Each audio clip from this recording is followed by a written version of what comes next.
The signal came on a Tuesday, which was strange because nobody expected the universe to change on a Tuesday. It started as noise, just a faint hum buried in the static that the Deep Space Listening Array on the dark side of Luna picked up between routine scans of dead space. A young technician named Orrin Watts almost deleted it. He had been working a double shift, and his eyes were burning and his coffee was cold, and the hum looked like nothing more than background radiation bouncing off a dust cloud. But something made him stop. Something made him listen again. He ran it through the filters a second time, and then a third time, and by the fourth pass his hands were shaking because the pattern was too clean, too structured, too deliberate to be natural. He called his supervisor, and his supervisor called the chief analyst, and the chief analyst called the director of the Terran Signal Intelligence Division. And within 6 hours, every linguist, cryptographer, and artificial intelligence unit on Luna was staring at the same data. It was a message, not human, the first confirmed alien transmission in the history of the species. It took 72 hours to crack it, and when the translation came through, the room went silent. The message was fragmented and broken, repeating on a loop like a recording that had been playing for a very long time. The words were simple and terrible. They are consuming us. Please, anyone. The signal carried coordinates pointing to a system called Vera, 190 light-years from Earth. It also carried biological data, atmospheric readings, and what appeared to be a population count that was dropping in real time. Someone out there was dying, and they had thrown their voice into the void hoping that someone, anyone, would hear. Earth heard. The civilian government reacted the way civilian governments always react. They formed committees and scheduled debates, and argued about jurisdiction and protocol and the philosophical implications of first contact. Senators gave speeches about caution. Diplomats urged patience. Scientists demanded more data before any action could be taken.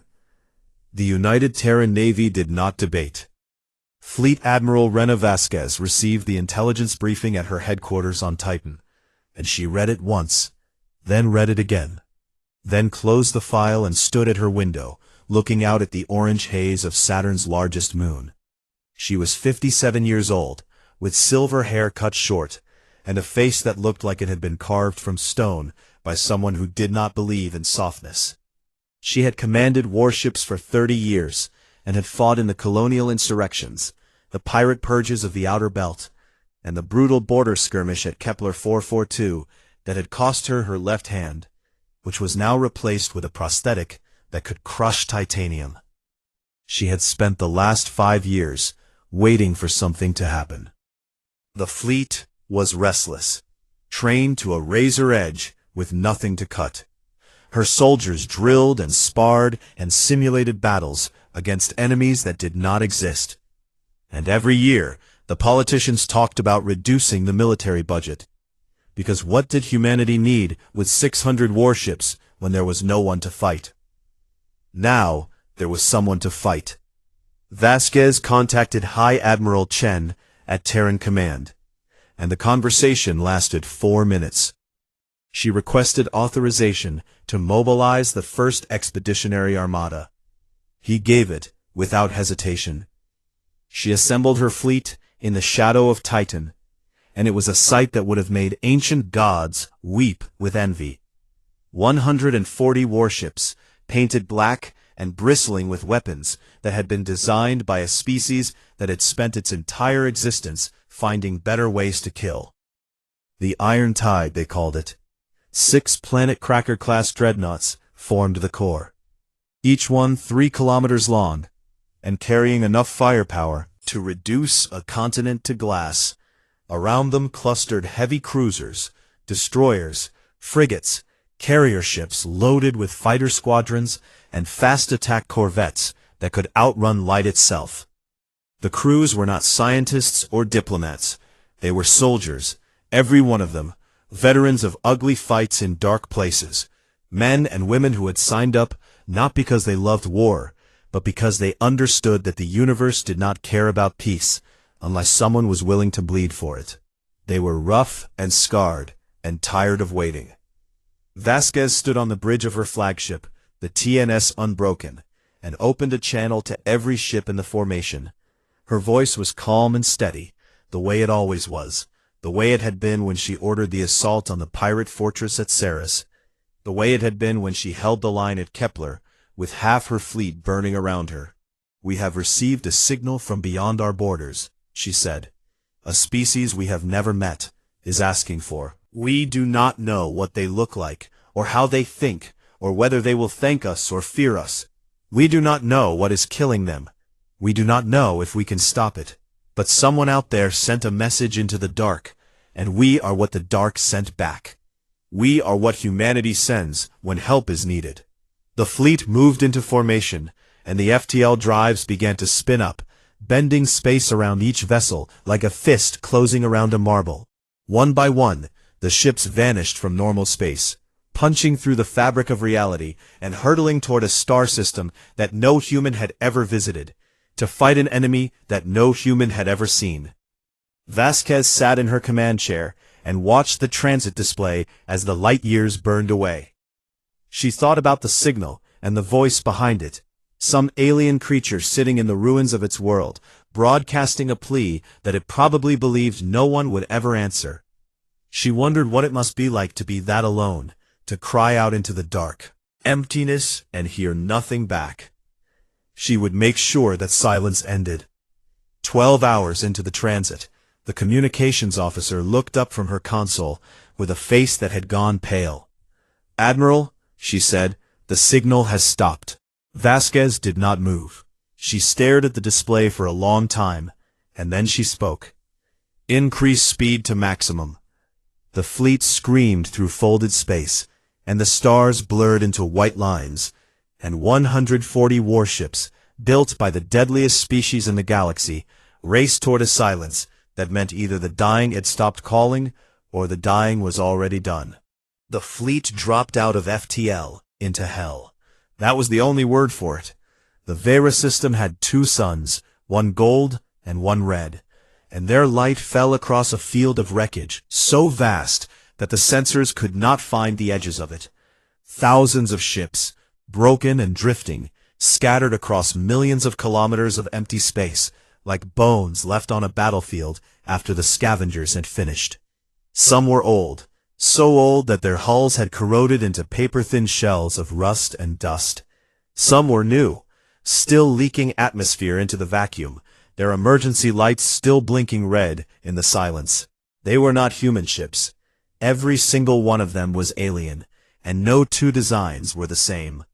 There were sleek silver vessels that looked like they had been built by artists, and fat, bulky transports covered in strange symbols, and tiny needle-shaped craft barely larger than a human fighter, and enormous arcing structures that might have been warships or might have been cathedrals.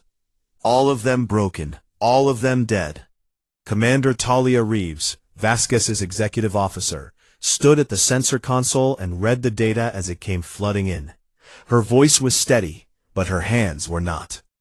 "Over 4,000 confirmed wrecks," she said. "Multiple species, multiple design philosophies. The oldest wreckage dates back approximately 300 years. The newest is less than 12 hours old." Vasquez stood at the center of the bridge, with her arms behind her back and her jaw tight. She looked at the wreckage field on the main display, and she understood what she was seeing. This was not a battle. This was a graveyard. A monument to every civilization that had heard the same distress call and sent their best and watched their best die.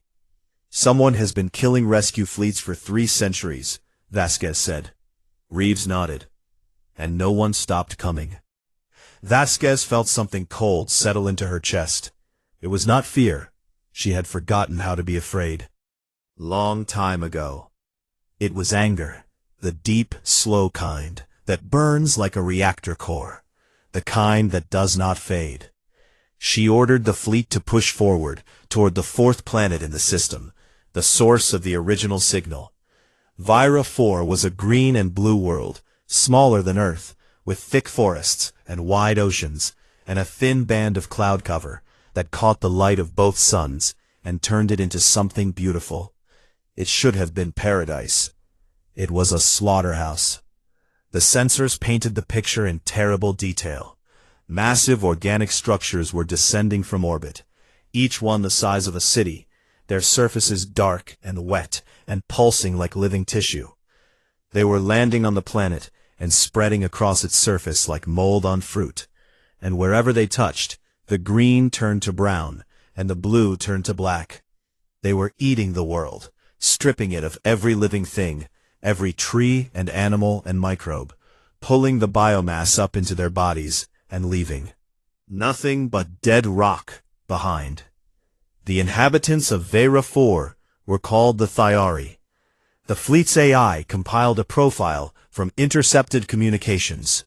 They were insectoid, six-limbed, roughly the size of a large dog, with iridescent wings and compound eyes that could see in spectrums humans could not. They were brilliant, gifted in biology and medicine, and the subtle sciences of growing things. They had built their civilization not by conquering nature, but by working with it, shaping forests into cities, and rivers into networks, and living organisms into tools of breathtaking elegance. They had no army. They had no weapons. They had never needed them. Now they were being consumed. The thing eating them had no name in any Thyari language. They simply called it the hunger, and the fleet's AI cross-referenced it against every database humanity had ever compiled, and found nothing. It was not a species in any recognizable sense. It was a swarm intelligence, a parasitic superorganism made up of billions of interconnected biological units that shared a single vast mind.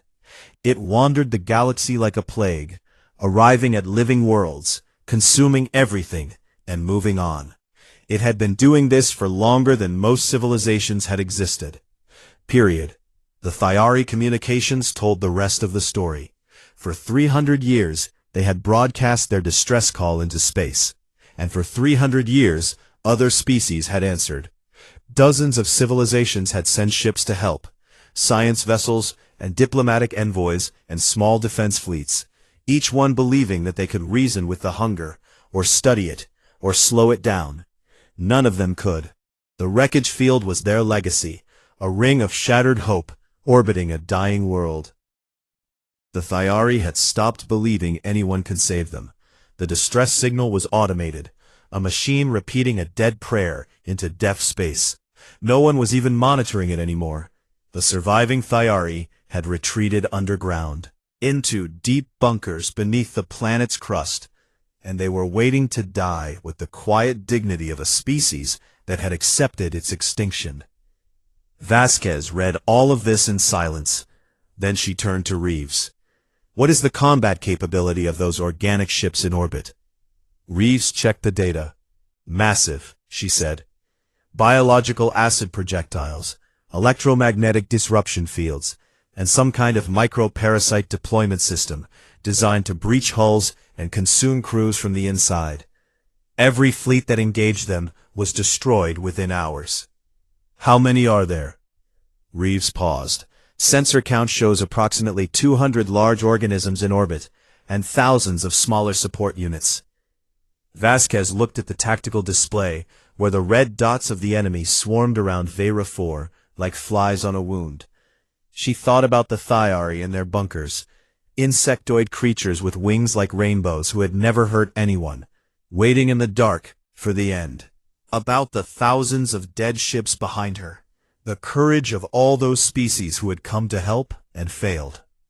She thought about what it meant that humanity had built the most powerful war fleet in the galaxy and had never once had a good enough reason to use it. She thought about all of that for exactly 5 seconds. Then she spoke 2 words that changed the history of the galaxy. "Charge the main batteries." Every officer on the bridge looked at her.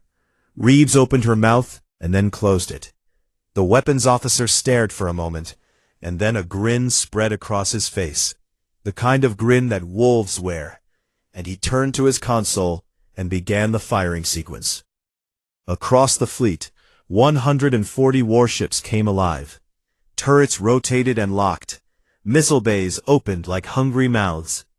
Fighter squadrons loaded into launch tubes, shields powered up, and hummed with enough energy to light a city for a year. The Iron Tide had been sleeping, and now it was awake. On the surface of Vera 4, deep in a bunker beneath a forest that no longer existed, a Thyari communications officer noticed something on her ancient monitoring equipment. A new signal, not from the hunger, coming from the outer edge of the system. She almost ignored it, because signals from the outer edge always meant the same thing: another doomed rescue fleet about to die.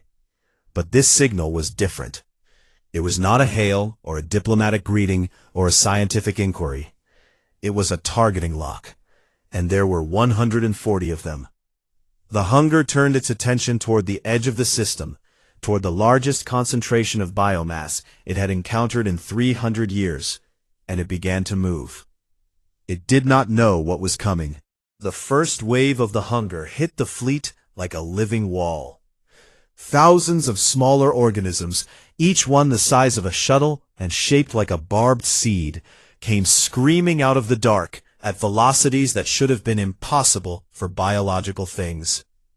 They sprayed clouds of acid that could dissolve starship armor in minutes. Behind them came the electromagnetic disruption pulses, rolling waves of energy designed to fry circuits and blind sensors and leave ships drifting helpless in the void.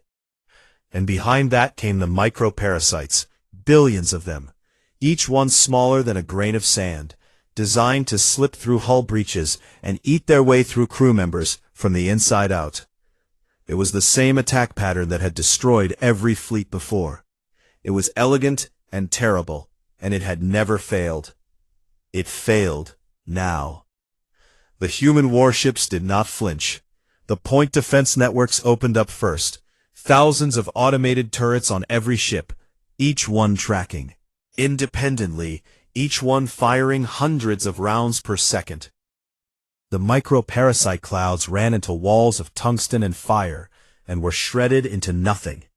The acid-spitting organisms met the same fate, torn apart at range, before they could close. The electromagnetic pulses washed over the fleet and did absolutely nothing. Human electronic countermeasure suites had been designed to fight other humans, to counter the most sophisticated jamming technology ever created by a species that had been perfecting electronic warfare since the invention of radio. The hunger's disruption fields were primitive by comparison, like throwing rocks at a fortress. Vasquez watched the first exchange from her command chair on the bridge of the Unbroken, and she felt the cold anger in her chest turn into something sharper. Her ships had not even been scratched. "All units," she said into the fleet channel. "Doctrine 17, execute." Doctrine 17 was not designed for aliens. Plan written 40 years ago for the suppression of fortified human colony rebellions. A three-phase strategy built on a simple principle that humanity had learned through 10,000 years of killing each other. Hit them so hard and so fast that they cannot think. Phase 1 was the long-range bombardment.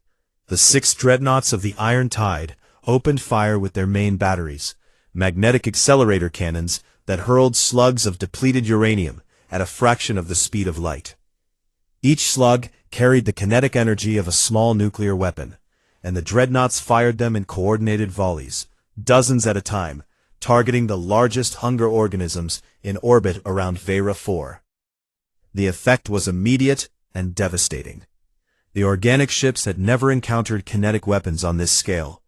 Their dense biological armor, which had shrugged off energy weapons and acid and everything else the galaxy had thrown at them, meant nothing against a rod of metal moving at 60,000 kilometers per second. The slugs punched through them and out the other side, leaving holes the size of buildings, and the great living ships shuddered and split apart and died. Phase 2 was the carrier strike. 12 human carriers launched their fighter squadrons, over 1,000 small fast ships piloted by men and women who had trained for years in the most demanding combat program humanity had ever devised. They flew into the gaps blown open by the dreadnoughts, and they went to work with missiles and energy lances, isolating clusters of hunger organisms and cutting them apart piece by piece.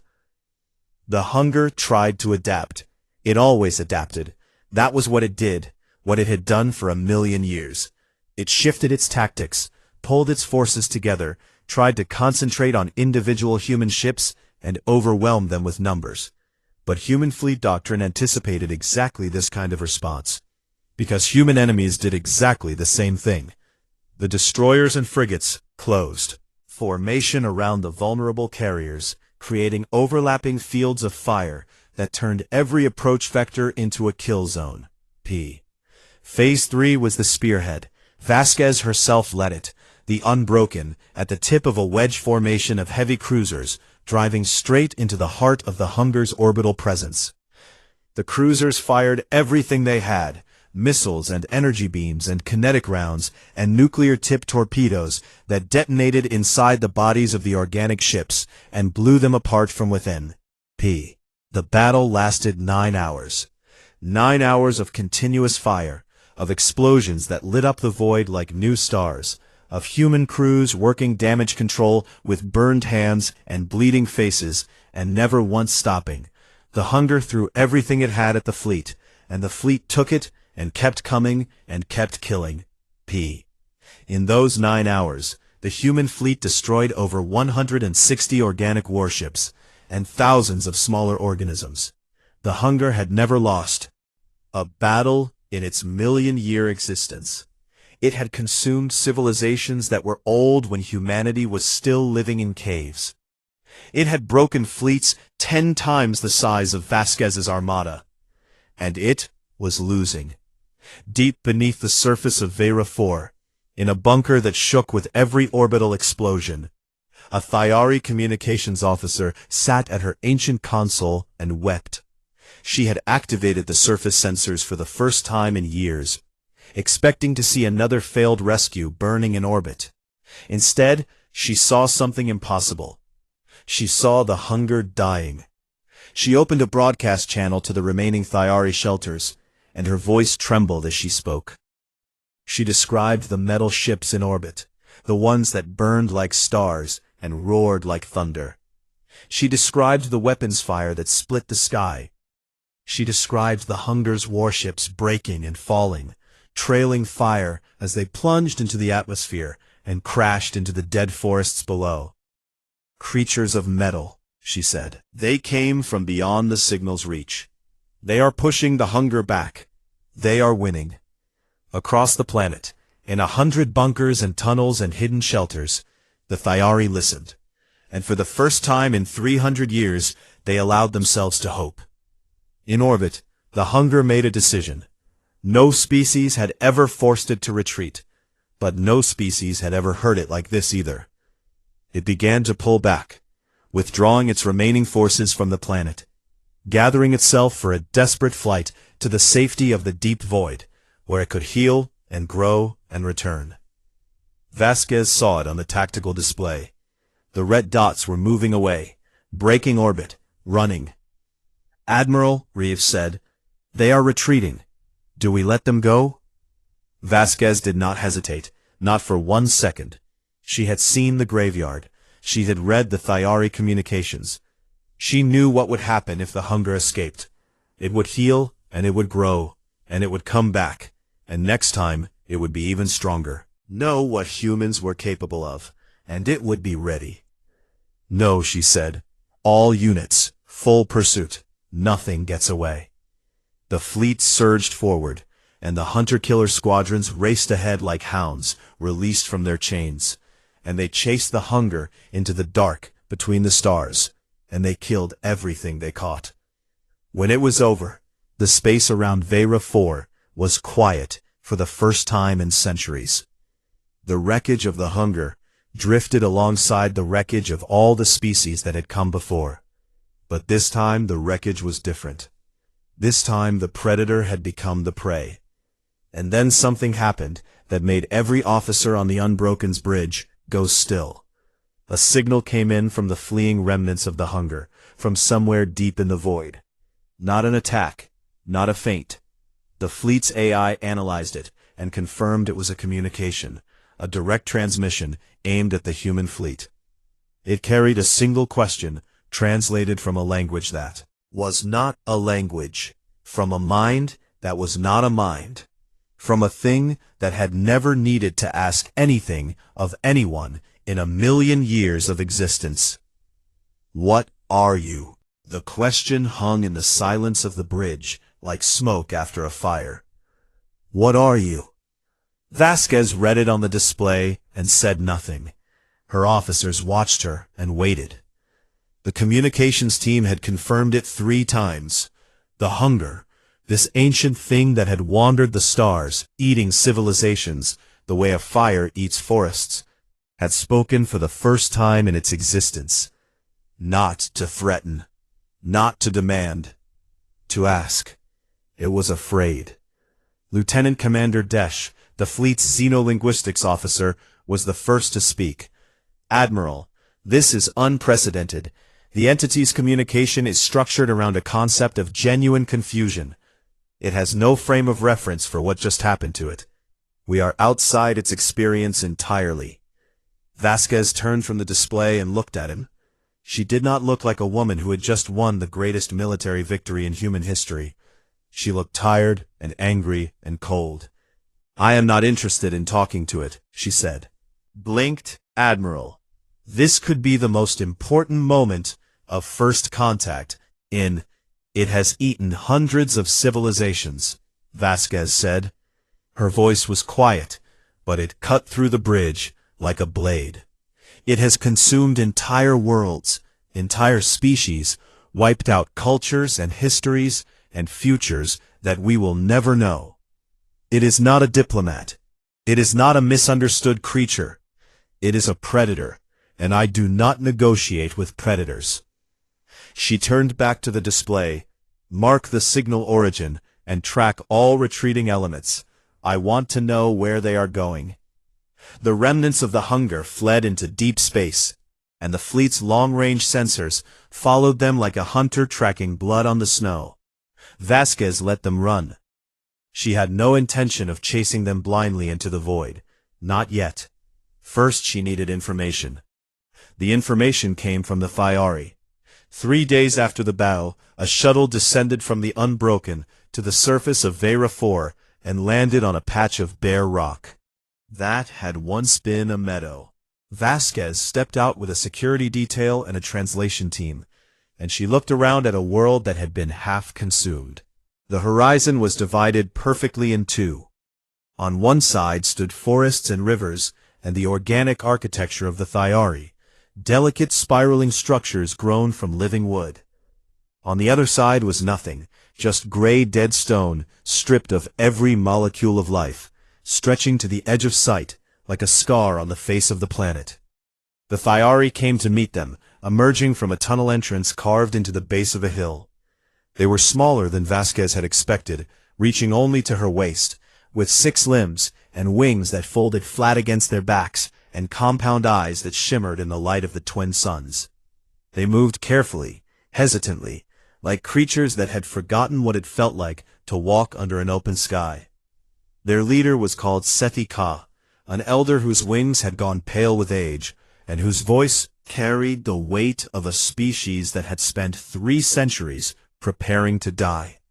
She stood before Vasquez and looked up at the human, and for a long moment neither of them spoke. Then Sethi Ka made a gesture that the translator rendered as a combination of gratitude and disbelief, and something that had no human equivalent. A word that meant the feeling of waking up from a nightmare and discovering that you are still alive. You came, Sethi Ka said. Vasquez nodded. We came. We stopped believing anyone would. We stopped believing anyone could. The signal was automatic. It had been repeating for 100 years with no one listening. We thought we were already dead, just waiting for the body to notice. Vasquez knelt so that she was closer to the Thyari elder's eye level.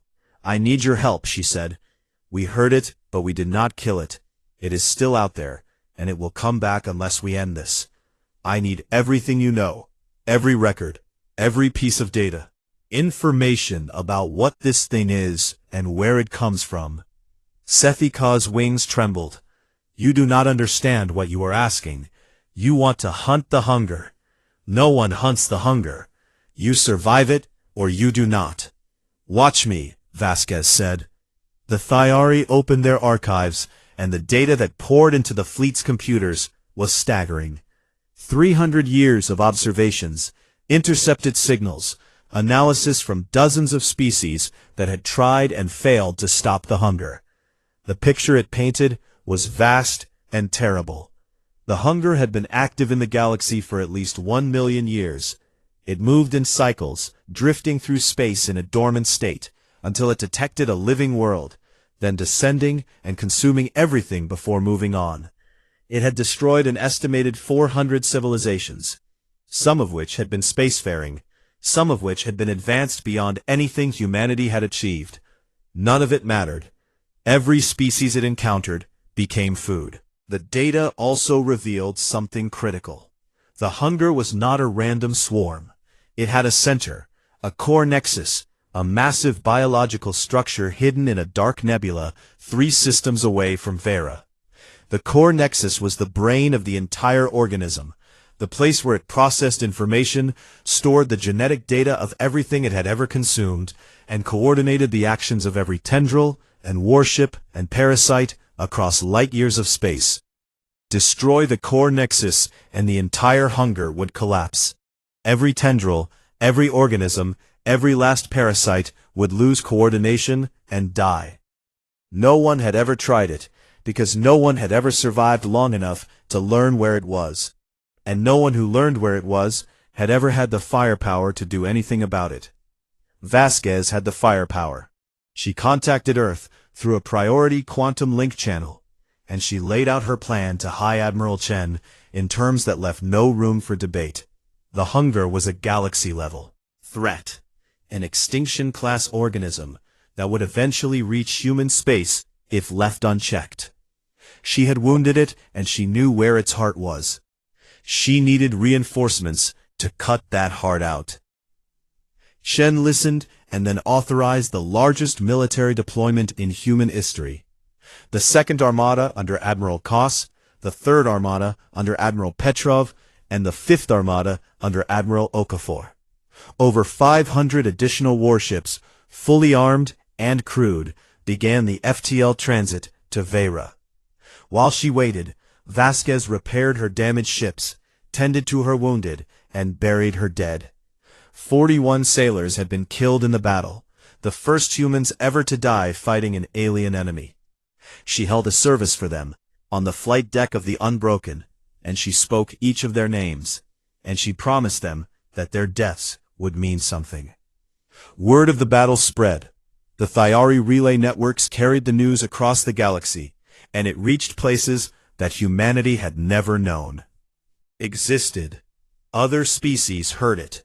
Civilizations that had been hiding from the hunger for centuries.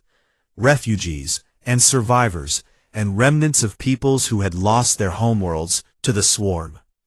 They sent messages to the human fleet, tentative and disbelieving. Some asked if it was true. Some asked who the humans were. Some simply sent a single word, repeated over and over. A word that the translators rendered differently in every language, but that always meant the same thing. Hope.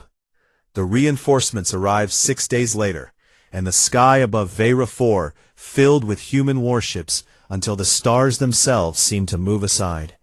Over 600 vessels, the combined might of a species that had spent its entire history preparing for a fight just like this one. Vasquez gathered her admirals on the Unbroken, and she laid out the plan on the holographic display.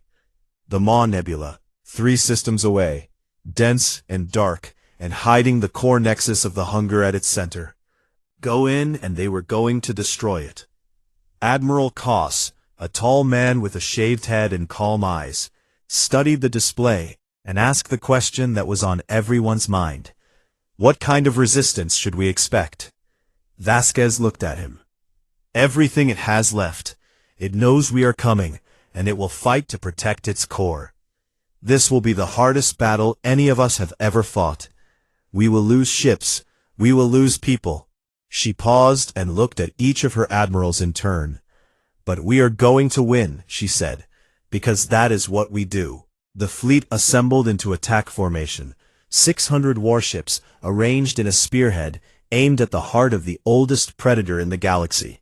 Vasquez stood on the bridge of the Unbroken and gave the order.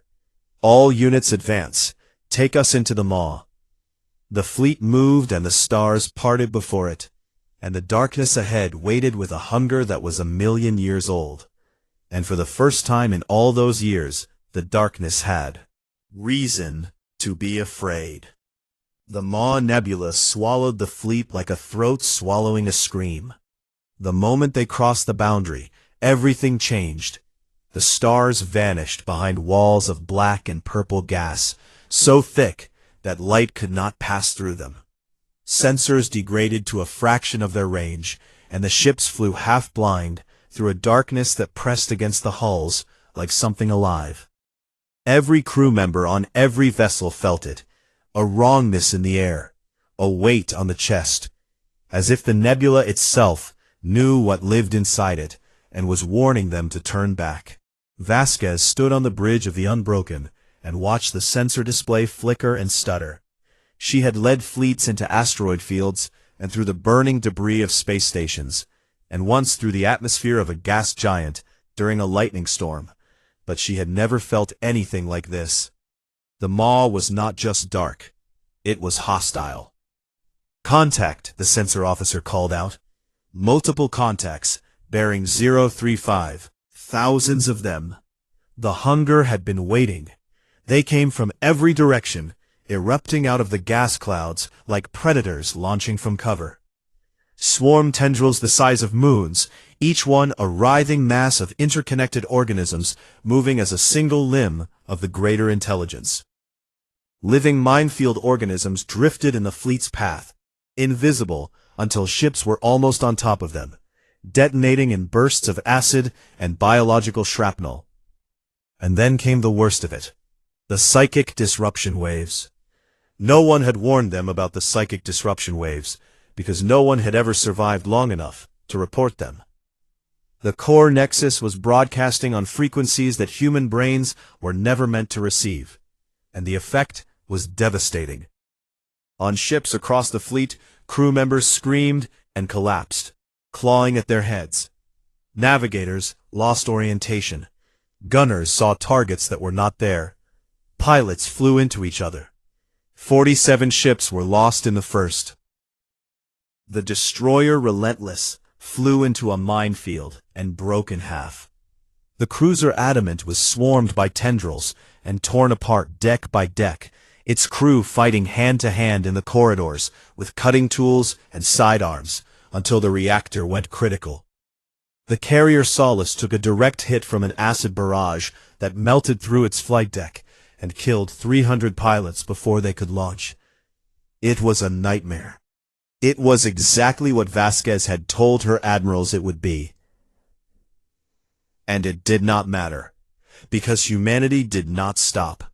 On the cruiser Defiant, a damage control team sealed a hull breach with their own bodies, holding emergency patches in place with their hands, while the vacuum pulled at their skin until the welders could get through.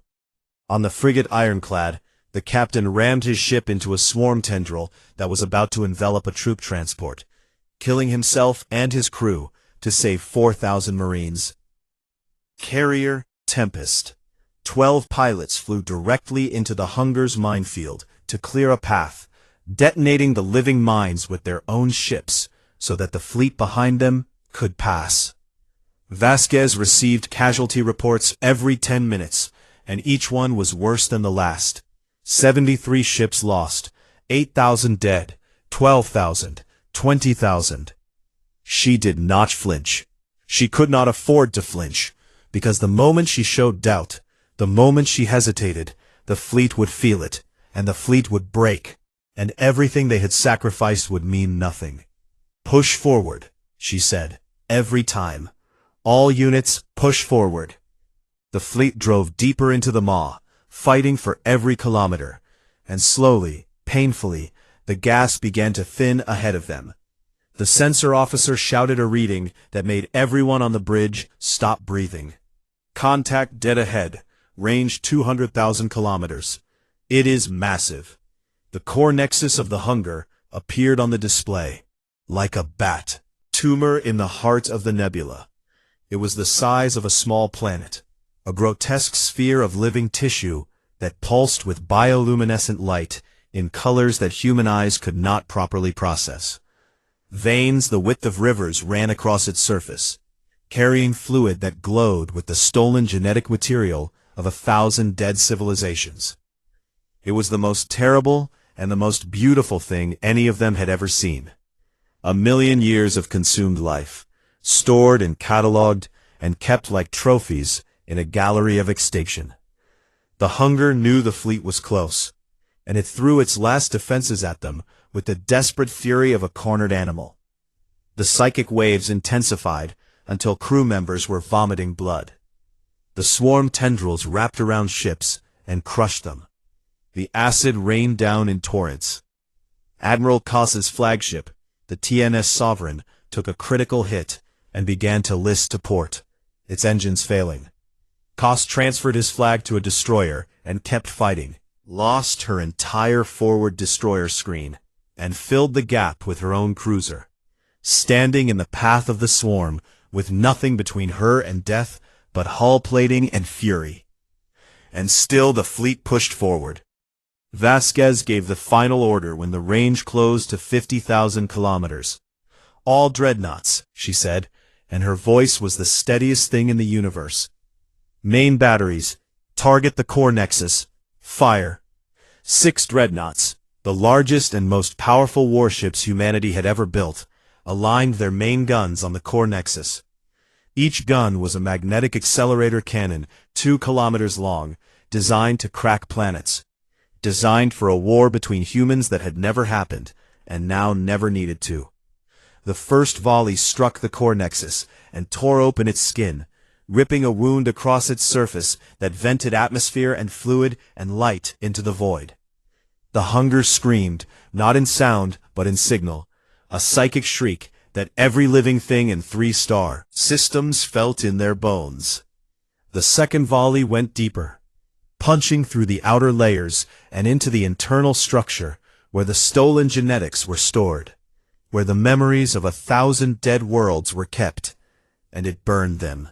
The information, the cultures and languages and histories and hopes of 400 civilizations that the hunger had consumed and kept as data.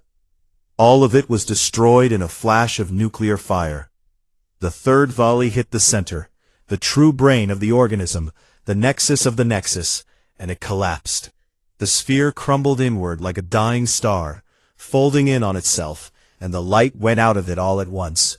Across the galaxy, the hunger died. Every tendril in the maw went limp and drifted. Every swarm ship in orbit around Vera 4 convulsed and broke apart. Every parasite on every world the hunger had touched curled up and stopped moving. It happened all at once, a wave of death spreading at the speed of thought, because the hunger was one mind, and when the mind died, everything connected to it died with it. On 100 worlds scattered across the stars, species that had lived in terror for centuries looked up and saw the hunger's remains burning in their atmospheres, falling like rain, like embers, like the ashes of a nightmare finally ending. Creatures that had hidden underground for generations stepped into sunlight they had forgotten existed, and watched the sky burn with the death of the thing that had haunted them. On Vera 4, Sethi Ka stood at the entrance of her bunker, and felt the ground stop shaking for the first time in 300 years. She spread her pale wings, the ones that were too old to fly, and she let the light of the twin suns fall on them, and she stood there in silence, because there were no words in her language for what she felt. The Fyari broadcast a message across every relay network in the galaxy. It was short, and it was simple, and it reached every species that was listening. They came, they fought, The hunger is gone. In the Maw Nebula, the human fleet drifted among the wreckage of the core nexus and counted its dead. 73 ships destroyed, over 40,000 men and women killed. The cost was enormous, and Vasquez felt every single death like a stone on her chest. She stood on the bridge of the Unbroken and looked out at the nebula, now lit by the burning remains of a thing that had terrorized the galaxy for 1,000,000 years. Her officers were cheering around her, and she let them because they had earned it. But she did not cheer. She was thinking about the dead, hers and everyone else's, the crews of all those alien ships in the graveyard around Vera. All those brave, foolish people who had answered the same call and paid for it with everything. Reeves came to stand beside her. "Is it over?" Vasquez nodded. "It is over." The communications console began to light up.